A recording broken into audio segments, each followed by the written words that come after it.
Good afternoon to you all, and welcome back to Keeping an Eye on the Geopolitical Ball with me, Jamie Shea, Senior Fellow at Friends of Europe. Welcome back after the summer break. I hope it was good for all of you, but the geopolitical calendar is moving on. And so today I want to talk about European energy supplies.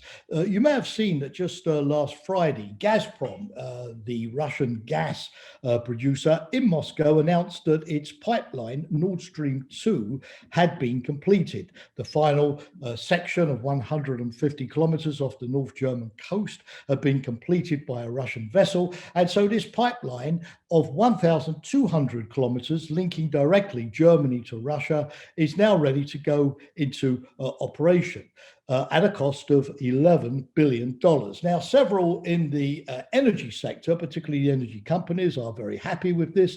They argue that this will double the capacity of the current Nord Stream pipeline from 55 billion cubic meters to 110 billion cubic meters a year, and that all of this extra Russian gas will arrive just in time to get Europe through the winter, given that currently gas prices are at an all-time high and European stocks are very low.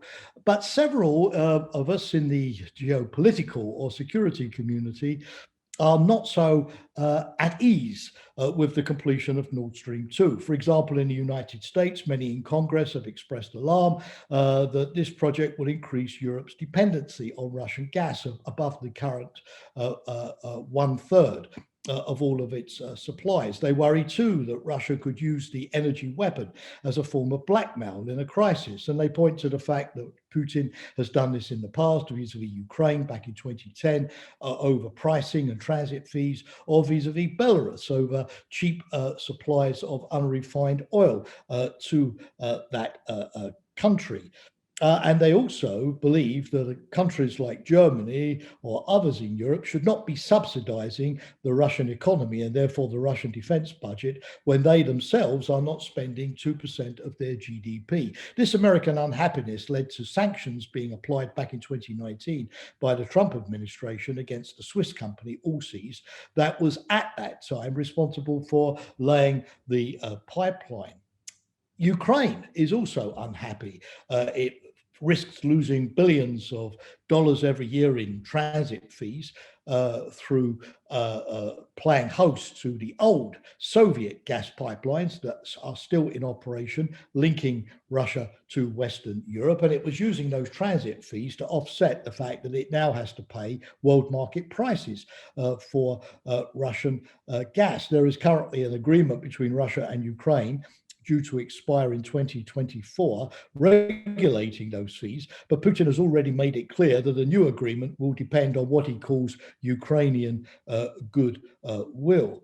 The third group of countries that are also unhappy are in Central and Eastern Europe. They have a long-standing suspicion of Russian intentions, not exactly helped by Putin's illegal occupation of the Crimea back in 2014. In the past, they were 100% dependent upon Russian nuclear power and Russian gas and oil, but they've gone through a very big effort over the last couple of years to wean themselves off Russian supplies by, for example, importing more from Norway, or by building their own liquefied natural gas terminals to receive, for example, US liquefied gas in Poland and in Lithuania.